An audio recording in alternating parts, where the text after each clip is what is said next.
Today we are going to talk about a secret letter written by the English physicist and mathematician Isaac Newton, in which he made a prophecy about the return of Jesus to Earth in the year 2060.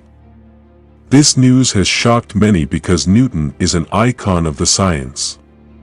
But many forget that he was also a theologian, devoted to the study of God, and an alchemist and perhaps a numerologist.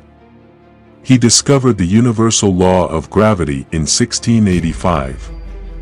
However, Newton was mythologized by mechanistic science, and his other studies in the occult, alchemy, and Kabbalah were censored.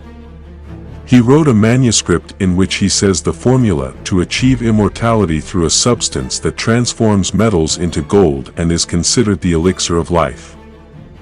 Newton assured in a secret letter dated 1704 that Jesus Christ would return in the year 2060, which he had discovered by analyzing the Bible, specifically the book of Daniel, and expanded on its prophecies. According to his calculations, the world would end in the year 2060, 1,260 years after the founding of the Holy Roman Empire in the year 800. Jesus returns to establish a flourishing and eternal kingdom. Newton's belief was that Jesus would reign on earth for 1,000 years. For many scientists, admitting that Newton was a true believer in the Bible and the occult has come as a shock, but it should make them wonder if they live in a fantasy world.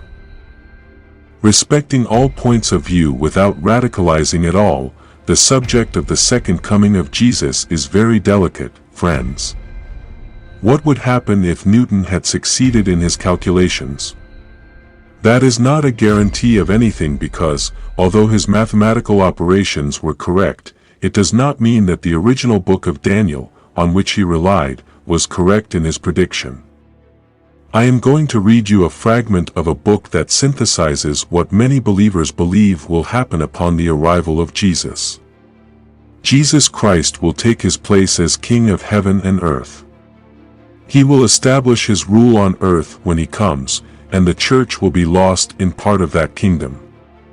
The Lord will rule all the people of earth in peace for a period of 1,000 years. It says that although Jesus first came to earth in a humble stable and slept in a manger of hay, he will not be rejected at his second coming, for every ear will hear and every knee will bow and every tongue will confess that Jesus is Christ. There are more quotes. For example, Revelation says that he will be received as Lord of Lords and King of Kings. Many deeply devoted believers are convinced that Jesus is really going to return and establish a golden age for humanity.